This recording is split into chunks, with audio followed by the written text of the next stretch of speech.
In that, contact Jeff Hubbard right there. We'll start with introductions for our panelists, and then we have some questions that were given in advance, and then we'll open up the room to audience questions. So we'll start alphabetical order. Cactus, if you want to, I got a microphone here. Hi everybody, Scott McKee. For those who don't know me, I work with Cactus Drilling. I'm the vice president for marketing. But don't worry, I do pay attention to the ops guys, the smart guys in the office. I go to meetings with them all the time. And the things I didn't really, that I need a little more clarity on, I got with them before this. So I'm really glad to be here. Yeah, Trey Adams, AFEs, Senior Vice President, Sales, Marketing, Digital Operations. My background is ops. I was laughing with some folks. I haven't recommissioned a rig since 17 personally. But we've recommissioned quite a few over the past year, and happy to answer questions today. Really proud to see the market recovering. Proud to see that rig, even though it's not the right color right here. But really happy to see the rig up and running in a mast in the air spot. So happy to be here today. I'm Joel Polleschultz. I'm with Nabors, 24 years in the business. I started off at H&P actually here in Oklahoma City. Spent 14 years there. Spent about 5 years with Pioneer Drilling. I've been with Nabors a year. So do not, if you're looking for career advice, do not switch jobs when COVID or a pandemic's hitting.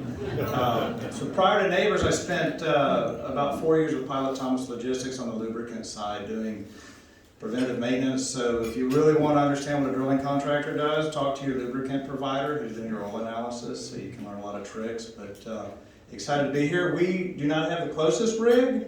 We barely qualify for having a rig in the state of Oklahoma. We just rigged up, spudded yesterday, about 5 miles north of the Red River. So we're excited to be back up here, and we've got another one coming. Cool. Jorden Davis, Power Rig, Vice President of Operation. I will disagree, that is the right color rig.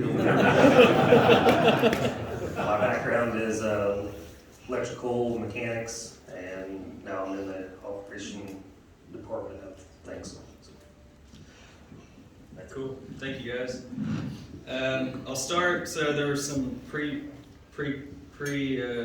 sent out questions for these guys, but I'm going to throw a little curveball here because we're talking about best practices of stacking rigs, moving rigs out of the yard.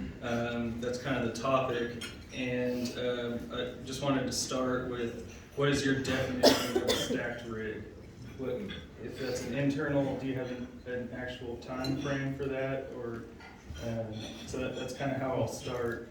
Yeah, and I don't mind taking the first stab at it, right? So we're not, the four of us up here aren't like a directional company, right, where we have follow me rigs and can stack an asset and just say that we're going to be on that rig going soon. When a rig stacks, it doesn't have work behind it, right? It may be warm stacked where it's committed to an operator, and we're just stacking it for a prolonged period at a reduced rate or sometimes at full operating rate, and we'll call that a warm stack. But a cold stack rig is work that doesn't have work behind it, right? And we're having to put that rig in the grass. We're having to perform pretty extensive maintenance procedures and spend a bunch of time and effort to put that in the right spot. You know, putting in the grass is an old legacy term. We don't put rigs in the grass. We tee them up nice, neat, and tidy on gravel and with proper security and all that kind of stuff. But work not behind it was what I would define that. Okay. Anything different, or would you guys all agree with that? I agree with that. Okay. All right. So we'll start. So tell us about your company's best practices for stacking a rig. What are things that are must-dos, and what are things that are nice to have done? And we'll start with Cactus and go across. So before I say that, I know there's people in here that have forgotten more about these procedures than I'll ever know, but there's also other people in here I'm reminded that, are very interested in this topic. So, it's not as complicated as you would think. It may not be a great analogy, but if I gave you your grandpa's, 72 Ford pickup, and I said, we've got to keep it out here for a few years before we get the money to work on it, you kind of think about the things you start doing. You'd worry about field rot mice and, you'd weed eat around it, take care of business. So it really, the basics are this, and I will say this, none of us up here, I think, are perfect at this. We got better at it. Depends on how fast the market comes down, just to kind of how much money you spend doing this. You'd rather spend the money on the going back out again, but there's things you can do to save a bunch of money in that process. But with these assets, you got to clean them, and you got to clean them again. You got to take components off that we get behind them. You've got to clean that as well. You've got to lubricate. You use the foaming sprays. You use the misters on the cables. You put things in the right order. I think you can tell a lot about the pride a crew takes in putting the rig out and how it's stacked. They should look, if you have 4 or 5 rigs stacked together, in my mind, they ought to look the same components in the same spots. The major components that you want out of the weather, you put them in a warehouse. You meet with the rig manager that's coming off. You've been working hard for a while, and there's no doubt that maybe that rig has some nuances that need to be addressed. So maybe you don't do it right then, but you take copious notes. The project managers, if that rig gets redeployed, are going to know what those notes are. So when you do an evaluation for a potential operator, you can address those issues because now you have time to do it. So you're going to document. You're going to just make sure that everything is very organized. Yeah, there's that answer was pretty extensive and thorough, right? For us, right, and I'll throw out a statistic.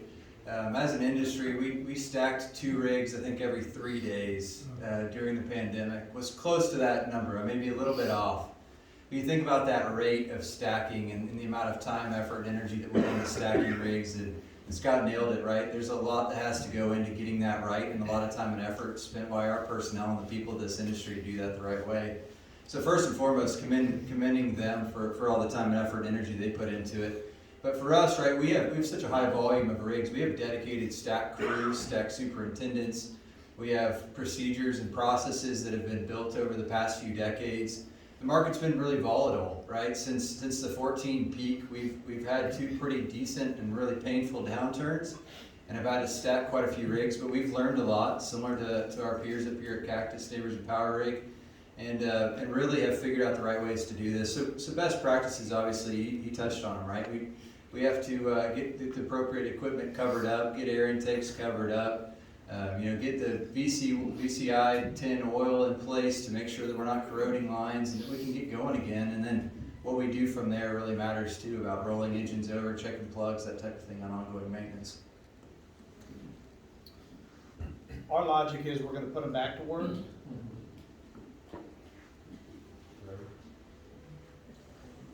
Anybody got a battery? Our logic is, it's called Smart Stack. Before we stack the rigs, we've got a crew that will come in about 2 weeks before we're released and actually prepare the rigs to stack. Our contracts have Smart Stack listed in them, which means we rig them up and run them about once a month. About once a month, our remote command center in Houston, we fire up the rigs, make sure that all the electronics are working. Similar to the old pickup truck story. Think about an airplane and all the electronics. The rigs are very similar with remote drilling and all of the electronic controls. We want to make sure that's working. So that's what we have a team that goes around once a month and fires everything up. So we look at the question of, are they really stacked or are they warm? They're ready to go back to work without any surprises. Talk about downtime. Our downtime and the rigs working versus the rigs we brought out of stack is less than 1%, and it's very close. So the procedure does work. It's very costly. If you're a financial wizard, you probably don't own a lot of Nabors stock, but we are coming back. We're looking at the overall, we're fighting for our life. When you think about a drilling contractor, downtime, a lot of the operators we're working for, the tier 2s and tier 3s, downtime is a pretty big deal if you look at the private equity guys that are coming out. So that's, Smart Stack is the methodology that we use. And if you have any questions on it, it's about a 58-page document that we use when we stack and unstack a rig, and then when we go through and evaluate each month. More than happy to share the information. It's not as exciting as talking about stacking and unstacking rigs. We do a lot of the similar stuff. One of the biggest things we do is we keep the rig managers employed. They work on the rigs, work on the yard. They run all the engines. We go through anything that needs to be fixed, it gets fixed. We're similar on the downtime. I think we got like 0.5% of downtime on the rigs running right now, so it works really good for us. And that's about it. Okay, when an operator is touring your yards, looking at stacked rigs, what are some things they should keep an eye out for? I know from experience, it's I lean a lot on my field superintendents, and you know, I can tell you what everything is, but they have a little more insight, and it's hard when you're looking through a yard to figure out, is this piece of iron better than that piece of iron? We're here. Sure. I guess you guys can follow all day. This is great. No, you know, I think if you're an operator, you're looking at a rig. I mean, the first thing you look at is just the overall. You know, you can tell what kind of pride was taken in putting that rig up. And if I was an operator, I would probably be very interested in talking to as many people as I could. You're obviously going to get some type of a tour. Just see what they know. You know, just ask them a lot of questions. If I get a lot of blank stares, I might be a little more concerned. If the people walking me around actually know, or when you get to something they don't know, they're going to find out pretty quickly, that's a great sign. I would also probably peer around. I'm assuming most of these are in yards. I would look around the yard. You can tell a lot about a company by, you know, the way it looks. And, you know, if the yard's clean and tidy, and you can tell the people that work there have a lot of pride, that's probably going to fall to the rig out in the field. Yeah, and I would just follow up with that by saying ask for the procedures, right? Ask when the last time the rig was checked. Go look at the conditions of the hoses. Go look at the conditions of the walkways and handrails, and just see to that point, right? What pride was taken to stack the rig out the right way. In addition to that, right, when you think about walking around stack rigs, someone said snakes. There are some locations where you do need the right boots walking around stack yards, especially when you're picking up loads to load out. But you know, in addition to that, right? I mean, you look at COCs and all the hoses and sling registries and all the documentation that goes along with it. Just ask those thoughtful questions, right? Because if you're stacking a rig the appropriate way, you have that documentation in place, you have a procedure, you have a manual, you have checklists that have been checked, and it's relevant, it's available. So, I mean, I think that's a great thing to look for. I could keep going on this one, but I don't want to steal all of Nabors' answers. You can sit over here. We, our thing is critical spares. So if you're out touring a location, what are the critical spares? Because number one, item for downtime is top drive. If you've got 2 top drives in the yard, chances are you're going to break 3 of them. So it's look at the law of averages, critical spares, and then the most important deal for us as people, when we do a rig tour, if you're going to pick one of our rigs up, our superintendents, our ops manager, they're required to be there. We want the customer to know from the time the rig is initially looked at who they're getting. We can get the equipment right, but if there's not a good feeling for the personnel that's on there, you think about leaders breed leaders.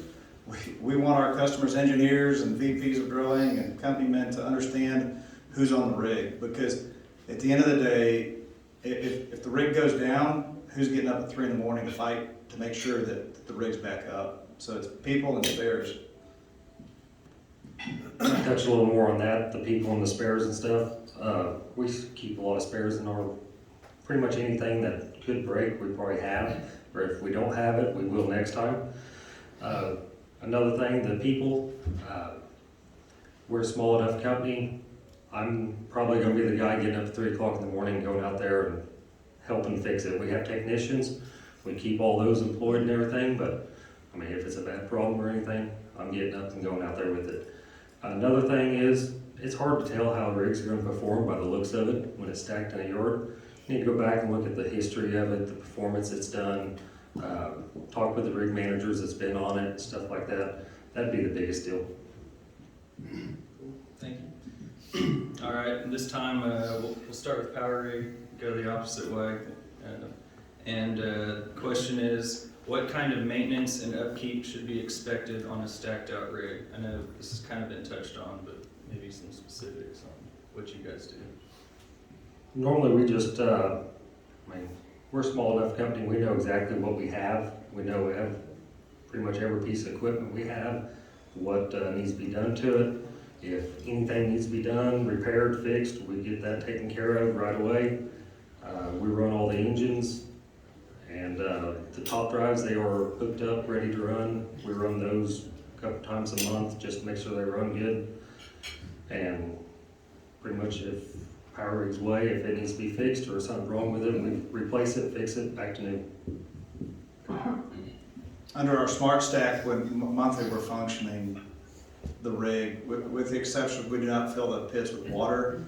A lot of the places where we're stacked frown upon the discharging a lot of water out of the pits, so we don't do that. But everything we've got, we fully function and make sure that we're ready to go. Yeah, we're in the same boat, right? We turn the rig on, we power the rig up, we operate equipment, we turn rotating equipment appropriately. I mean, you guys have all seen Bloomberg and others brutalize our West Texas yard with all the masts in the air.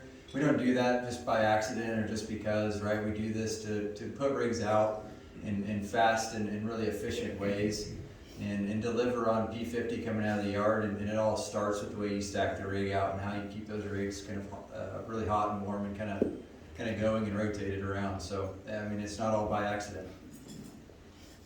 Yeah, just to follow, likewise, we have something called e-maintenance. We also have preservation crews, and the expectation is that they will go through their monthly or 3-month checklist, roll things, visually inspect, take notes, and then our maintenance groups can decide if it's something they want to address. And we haven't talked about it. I think vandalism and theft used to be a little bit bigger issue. We've got smarter on that too. Maybe we throw some things in doghouses and lock them and weld them up, and we obviously all have safety or security available, and there's an expectation with those folks as well. All right. Okay, next question. What are the critical operations to properly warming up a rig before recommissioning it? And we'll start with Nabors on this one. Obviously, most critical is we look at safety first.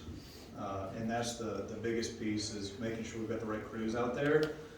When you think of bringing a rig out, if it's warm stacked, if it's in smart stack, everything is already checked off that the systems are functioning, but we look at the overall crew complement. And I may be skipping ahead on the questions, but for us to bring a rig out, the check boxes are that the rig's functioning, we've got all the maintenance items done, but we look at safety and which crews are we gonna put on there, how do we build the team, because those are the guys we're going to depend on them to get the well drilled as efficient and as fast as possible without downtime. Okay, let's go to power rig and go over here. Like I said before, we keep the rig managers employed, so they normally get the crews back. So you don't have to worry about having a whole bunch of new people. Another thing we do, we like to take the rig out maybe a day before. We normally don't do that at the operator's cost. It's normally on our cost. But we just took out our rig 8. It's been stacked in the yard for over a year now. It's a brand new rig. We took it out Saturday morning. It was on day work. Everything was functioning and everything by Sunday at 6 o'clock. So pretty much what we do seems to work for us. Cool. Okay, great. Yeah, on our end, obviously, I'm glad we transitioned from stacking to recommissioning, which is where we are today. Just a few statistics as an industry, right? Off the trough, we've recommissioned 257 rigs since the trough as an industry, which is fantastic. And H&P's proud to have recommissioned 74 of that 257. And really, it really starts with the way you stack it, but more importantly, it's when you get after it and you're getting real tactically, it's electrical plugs, it's rotating equipment, it's understanding rig specs and what rig specs are being desired by the customer, right? And then understanding lead times. If you migrate that from where we were at the trough when we had 250 some odd rigs running to where we are today with 510, a lot of those critical spares and a lot of those higher spec inventories are starting to wind down and lead times are starting to be pushed, right? So when you think about it, if I'm an E&P or an operator in the room, start asking the questions on timing. The earlier we understand kind of that recommissioning timeline and expectations, the better we can be at with planning and getting the right fluid systems out there, getting the right high torque top drives involved, making sure that we have the right setbacks and the different constraints and capacities outlined and understood. a lot of the incremental recom costs and controls and difficulties come in when we're making decisions late in the game or with a few days before we need to get the rig out of the yard. So I know I kind of diverged from the question a little bit there, but found an opportunity to talk about recommissioning and the prowess of the industry.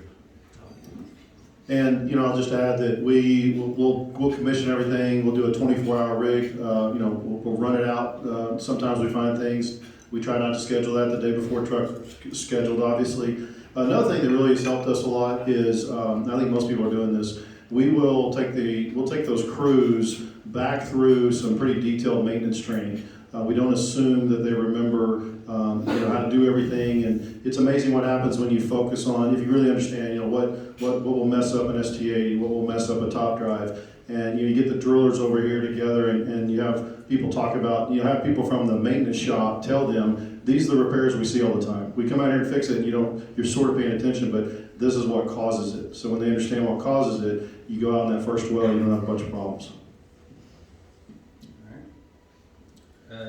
Okay, we'll start with H&P on this one. When recommissioning a rig, what are the most common sources of downtime, and how can they be avoided, I guess? Yeah, this is pretty simple, right? It's electrical cabling and rotating equipment.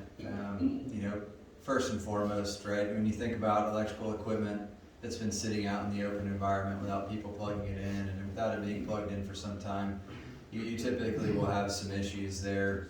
Rotating equipment, obviously things that have been sat idle, maybe air intakes of a top drive motor weren't covered properly, so you may have some water intrusion, that type of thing. Similar to, I think, power rig, right? We monitor downtime and NPT very, very closely.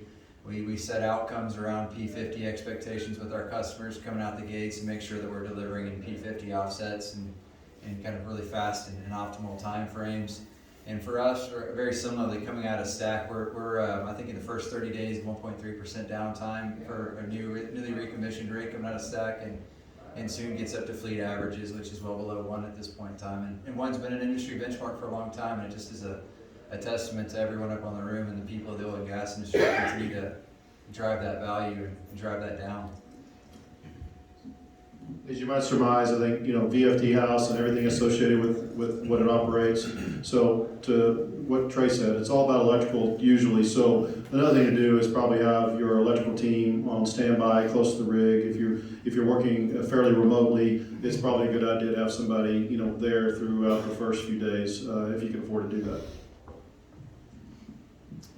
Ours is similar, top drives and electrical. One of the things, Nabors, we own both Canrig, and we bought Tesco about 3 years ago. So we've got a massive operation in Houston with remote monitoring. Our goal is when the gremlins get into the rig, if we've got electrical issues, we try and diagnose it and fix the rig remotely rather than having to send a mechanic out. And about 70 to 75% of our tickets are solved at the rig, working remote with our technicians in Houston, and then our local support staff that's on the rig. So we haven't hit on ESG yet, but that's one of our things is how do we get trucks and men and women off the road going to do service calls. If we can remote walk our rig crews through the repairs, and that's what we look at. I think as an industry, getting to 1% downtime is fantastic. If you look at it from an operator, operators are making all the money, and we've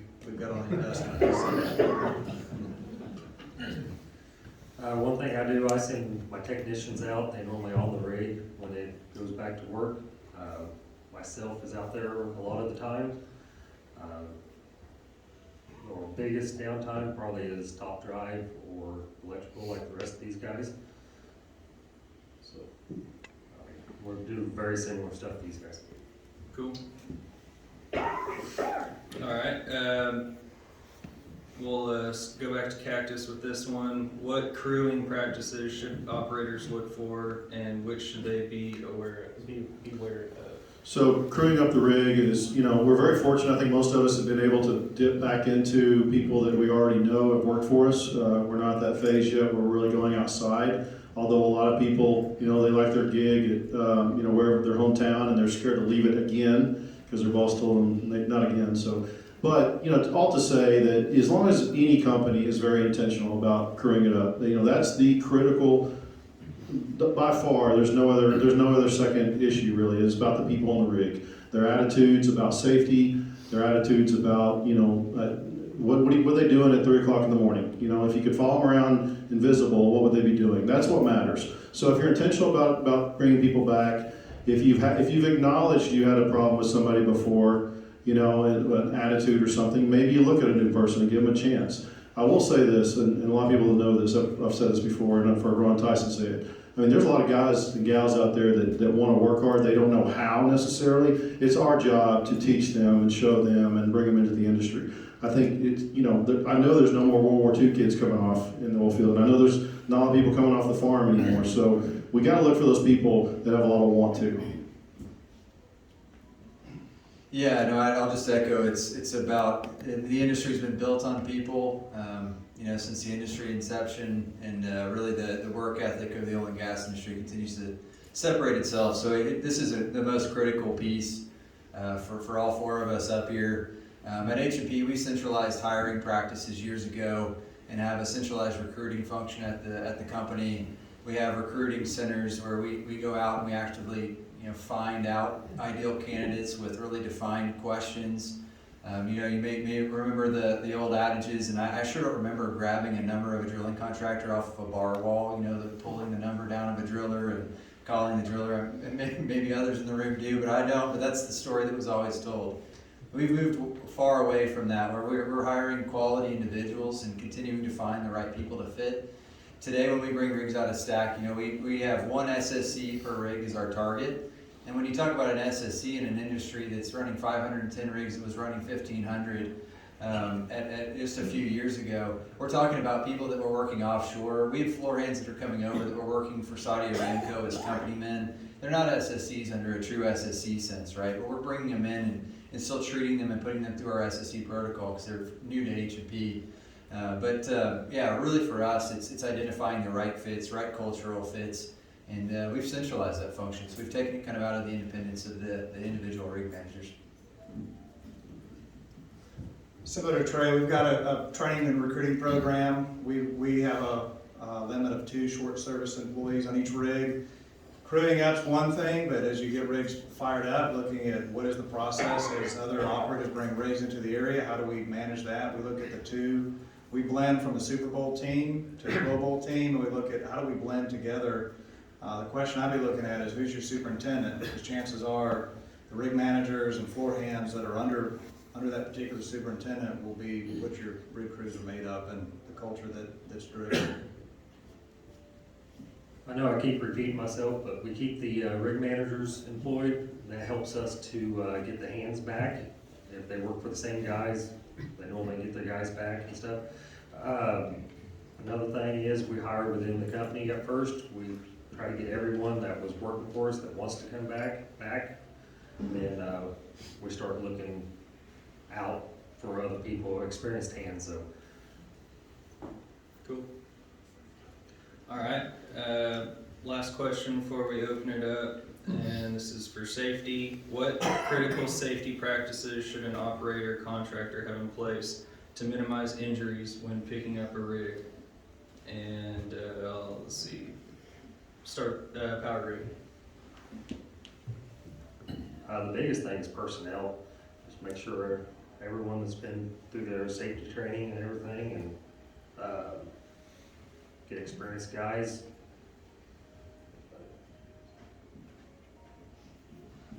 So we've got, enough safety processes and procedures as an industry. The question is how are we going to follow them, and who's going to dictate on location, whose safety policy we follow, who's going to drive the culture. The best process that I've seen recently is we brought rigs out of stack is getting the crews together for a day or two, doing a DWAP, drill a well on paper, get together and find out, all right, here's what we're going through.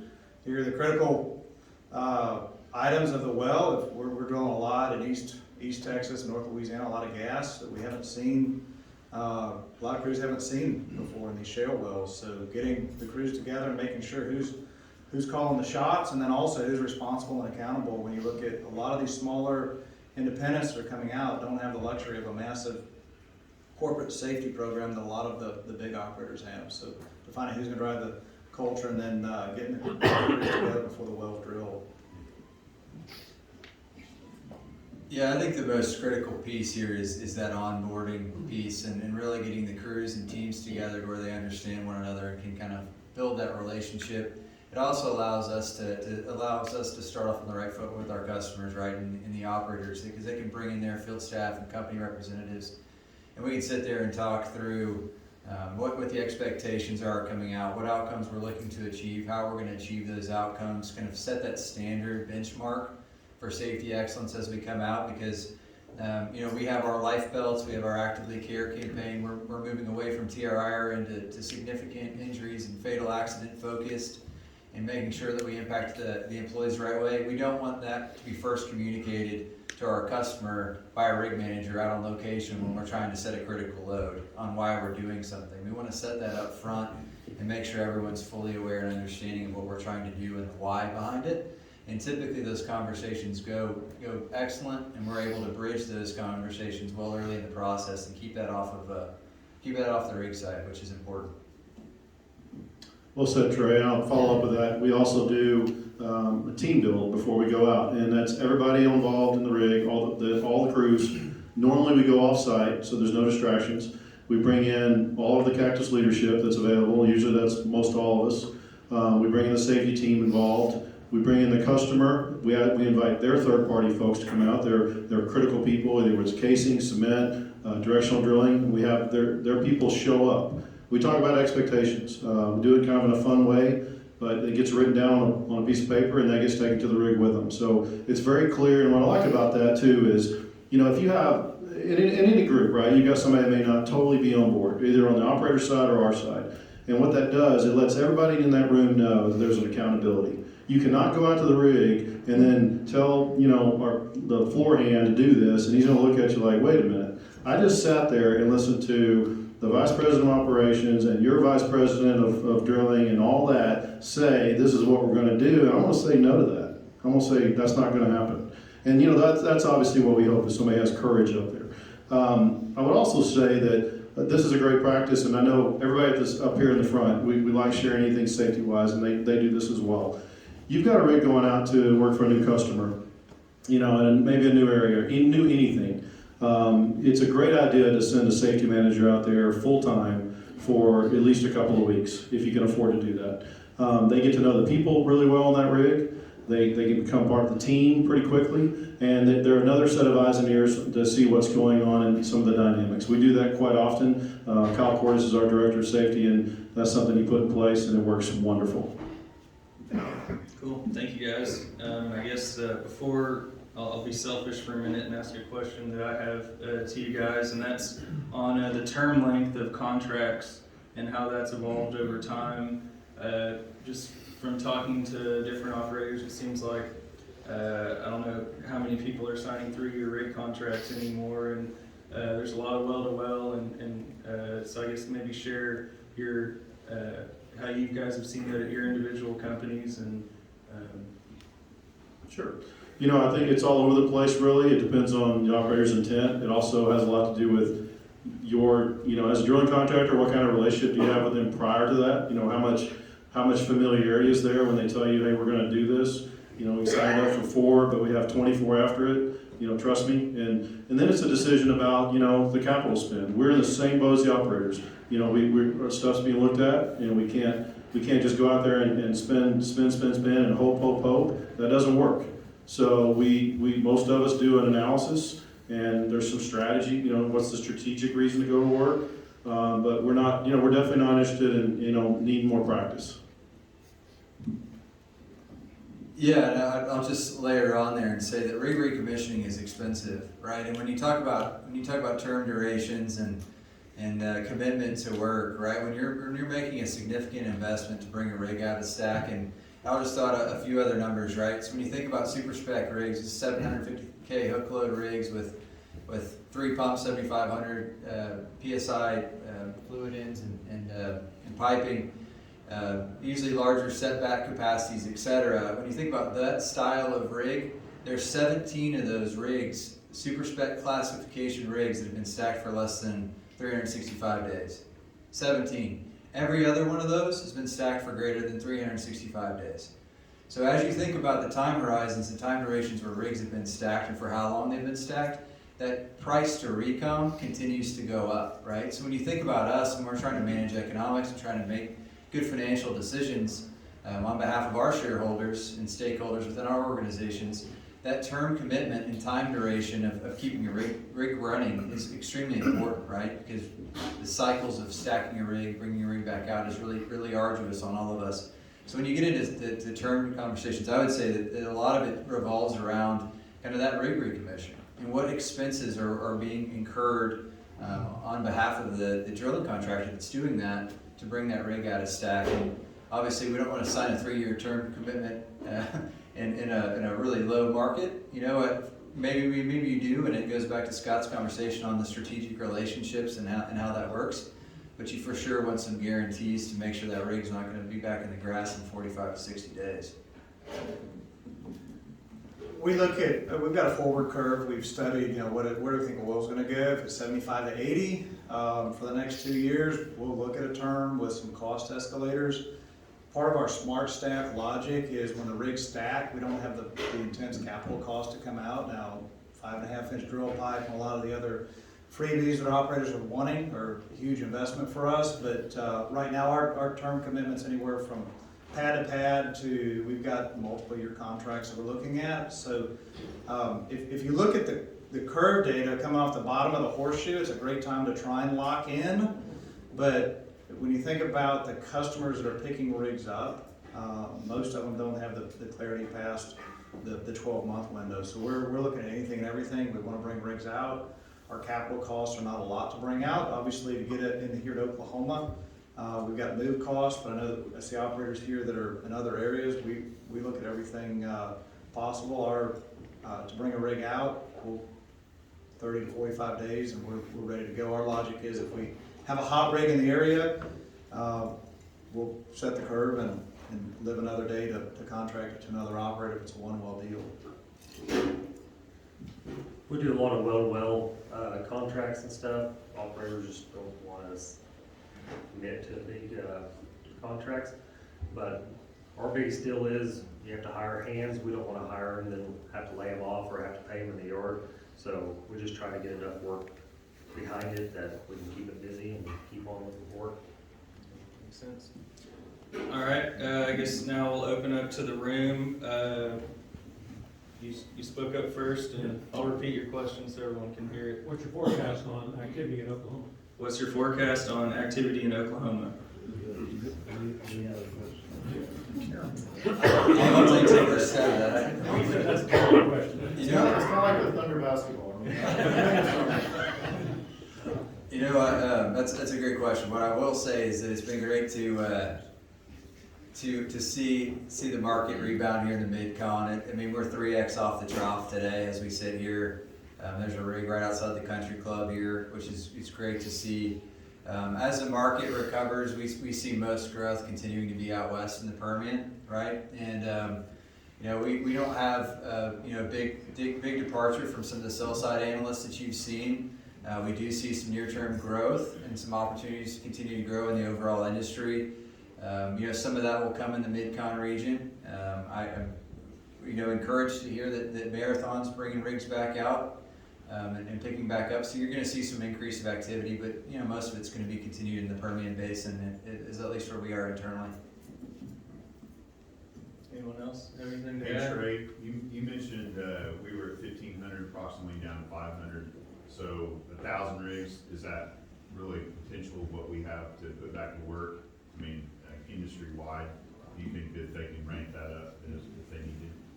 No, I mean we don't forecast that many rigs coming back in any sort of 5-year planning horizon at this point. Not for, but just. Yeah, no, and even in the lower 48, right? So lower 48 forecast. So when I said that 1,500, I gave a roundabout number. That was at 13, 14.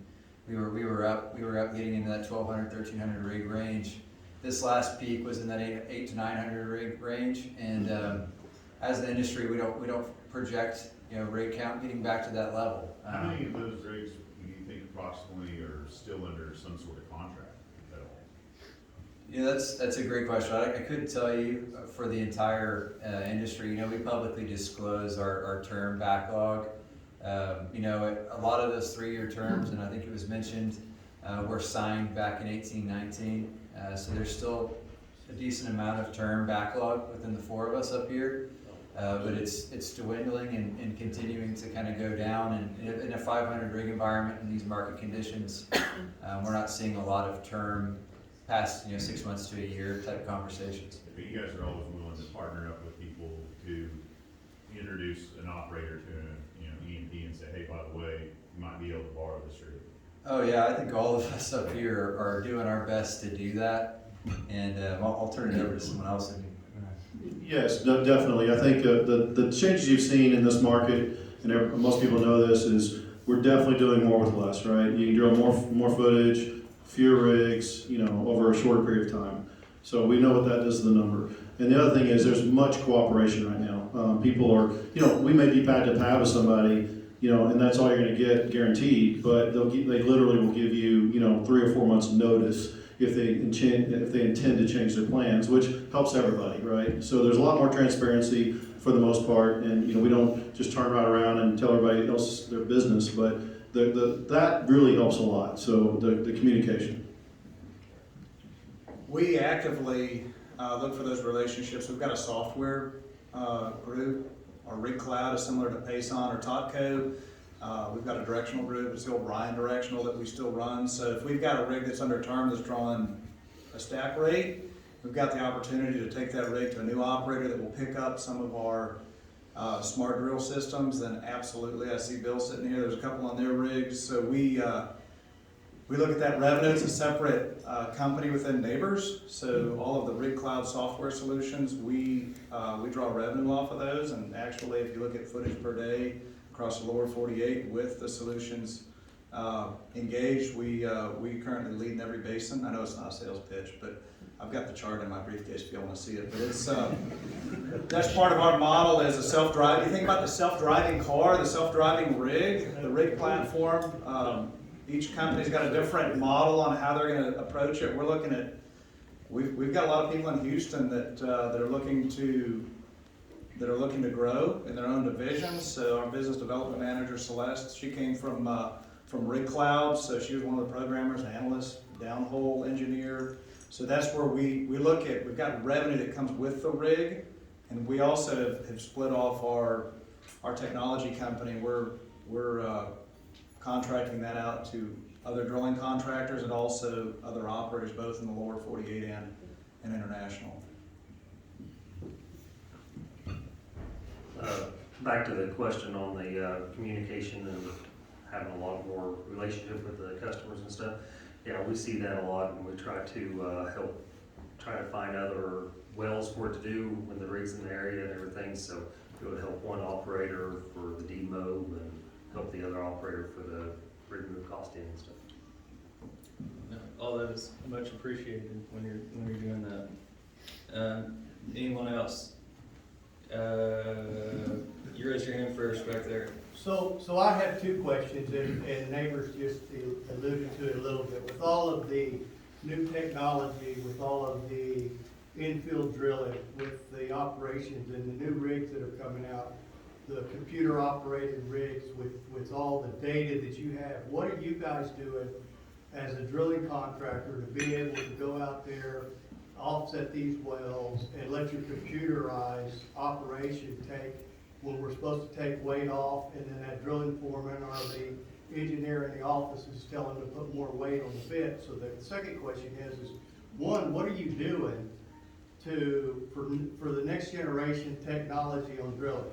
Because I can go all the way back to the early 70s, and I remember the writing on the beer joint walls. And I've seen where we've come with technology over the years. The second part of that question is, how are you convincing the operators and, unfortunately, our guys, the drilling foremen on location, to trust your equipment? Yeah, I'll take a shot at it first, and then let others later. And I don't know what all the filters Joel just mentioned there that he footage marks, but we'll have to check his math after this. But we do a lot similar, like, right, we have a very extensive automation suite. And I'll tell you, we stumbled and fell on our face out the gates thinking that automation was gonna be it, right? We were gonna have these apps, we were gonna have this app suite. Because they were built and developed by smart people and algorithm developers, they were going to go out there and cure all ills. And what we realized is that there was a lot of the change management piece, and we had to better understand the customer, and we had to better understand that foreman, the drill site managers and company men on location to get any sort of successful implementation, period, paragraph. And what we've started and what we've really pulled back on is getting away from product-based selling. We're not going to focus on a product. We're not going to focus on an app. We're not going to focus on a rig or a rig crew. We're going to talk about what outcomes matter to our customer. And that starts, really out in the field, understanding what the company man, the why he's out there, and what he's looking to achieve, and then tethering that back to corporate strategic goals, and then layering in how automation and technology can support those goals and deliver those outcomes. We also moved away from some knucklehead engineer background who I roughnecked and was a drilling superintendent, but I don't have the same clout or street cred necessary to roll out apps and technology at the rig. I thought I could, right? I had a company man that worked for me, a rig manager that used to work for me. I could go out there and tell them, here's what we're gonna do and here's the why behind it. And then I leave location, different thing happens, right? Because it was coming from me. Our implementation and our digital operations team's now filled with directional drillers and rig managers and former company men who go out there, live and breathe it, and talk about the why in really normal language, and really can get the boots on the ground, understanding the reason why we're out there and the reason for the automation shift. So I think that's it, right? Regardless of the metrics, we're not attributing any win to automation today. We're attributing wins to relationships, plus rigs, plus technology, and the great people we have in the industry. And I think that's the direction we have to go. Yeah, I agree. I think, there's so much data right now, Les, that, we don't even know what to do with it all. The other question is, as a drilling contractor is, okay, so let's say you can use some of that data to your advantage. What does it pay for the investment, right? Because there's a cost associated. That's a little bit more tricky. And because it still boils down to folks doing the fundamentals right. You get very technical, and I think we're all embracing that. But we're having a tough time trying to figure out how to monetize some of that. I'm trying to figure out how to not be salesy with my answers. So smart drill, smart slide. We've got smart nav through the directional company. We've got rigs that are demand. So we're remote steering from Houston, and you look at the automation. How can you put the perfect connection in there? We've got the Tesco integrated casing running tool. If you look at running casing, how do we take best in class from the drillers that are our number one drillers and program that logic into the control system? It works. So if you've got a driller out there that thinks he can beat the high score, Pac-Man, think about that. When we were growing up, that's what we look at, and that's what our ROC in Houston does every day. So we are demand. We've got that option. You alluded to a point of how do you keep the company man and the directional driller on location from butting heads.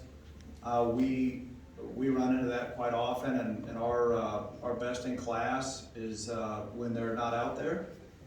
We usually have a directional driller or two that will cover multiple rigs. So it's a delicate dance with customers. We've got some majors they've got their engineers planted in our office, in our corporate headquarters in Houston, that are overseeing their rigs, but it's definitely something that we're doing. Is it the right way to do it during COVID?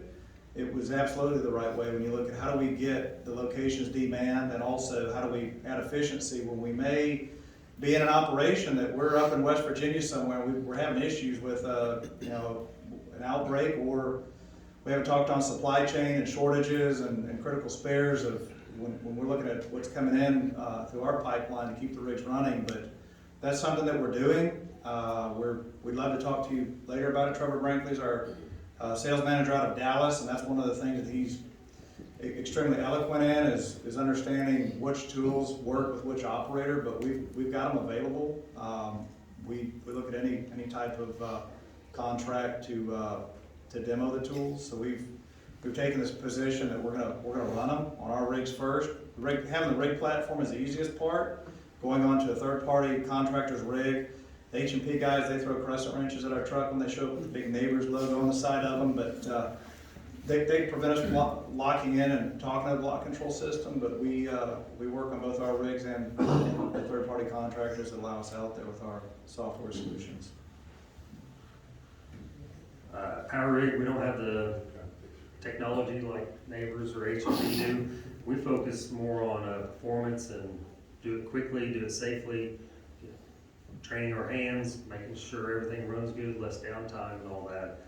So we don't really, like I said, have the luxury of having a big company and all of our software and everything like that.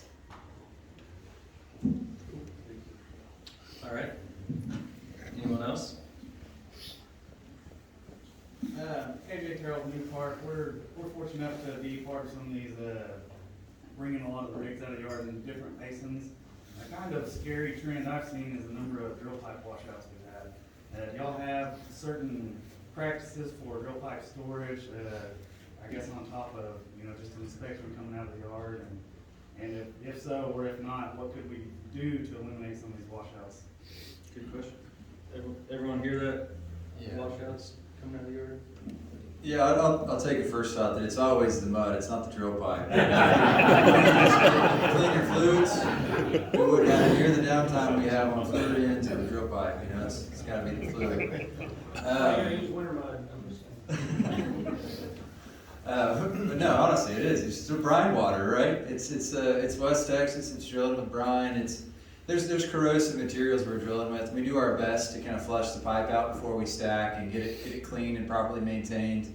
We've invested in strategic partnerships with tubular suppliers and inspection companies historically, where we stored our pipe in their yards, where they're sitting there and pulling thread protectors off, redoping connections, and then we get a pipe inspection, and then a third of the string's bad, and we have to repair it before we go to work, and we get it out there. But we do a good job of keeping DS1, Cat 3, or Cat 4 pipe out there, depending on what the customer requirements are. And we do that consistently. I'm sure our peers up here would say the same thing. When we start out with drill pipe, we're not bringing out a bunch of triple white band and downgraded pipe that's not passing inspection, right? We're bringing pipe out that's passed DS1, Cat 3, or Cat 4 inspections. Yeah, exactly, and all I would add is that, in our contracts, we specify which vendors we will use, and we're open to others, but that's how we control it. And then that drill pipe inspection is a big conversation with any new contract.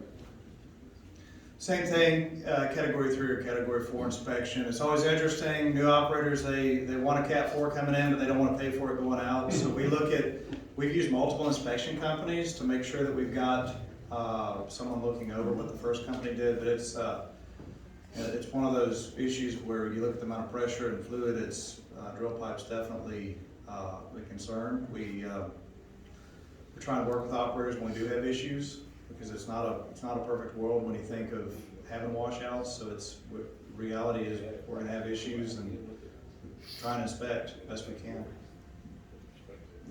We have a Cat 4 inspections when they come back into the yard, and the operator has the option to do it when it goes out of the yard. So mainly make sure the threads are doped good, and that's about it. Cool. All right. I'm Trevor with Nabors. Thanks everybody for the information. I just had a question around managed pressure drilling. I know at Nabors we have some experience with before a rig comes out of stack, being able to implement some of the managed pressure drilling equipment as part of the rig commission. So I was just curious if you guys are doing any of that. Are you working with companies? You maybe partnered with other MPD companies, or waiting to get to the field? A lot of the conversation we have is trying to minimize flat time with a rig coming out of the yard, and how do we do that? And if you could do some of the things in the yard, that's an opportunity, right, for us and our customers. So I was just curious if you guys had any experience with that, or what it might be. Managed pressure drilling was the question. Yeah, is that a planning question for Joel? I answered it for Joel. No. Yeah, no, we've seen the trend of MPD continuing to climb, right? And we remain open. We've designed our rigs and have standard kind of ways to plug in, and quite a few strategic partnerships in that regard for us. It really just depends on the outcomes that the customer's looking to achieve and what the cost profile they're looking to absorb is, right? And if you start there, you can kind of work your way back to the appropriate bounds and how you implement MPD. and then how MPD is incorporated in the rig, and how you recom MPD plus the rig. I mean, all of that is built into some of our procedures, and obviously we can specify some different partnerships and different MPD solutions we have and have worked with, right? I mean, we treat it very similarly, but it's all outcome based, right? We want to deliver on outcomes. All right. Well, it's 1:15. We'll respect everyone's work day. I'm sure these guys will be hanging around if you have any further questions. Again, thanks for coming out and supporting ADE and our local rig contractors, and have a good day.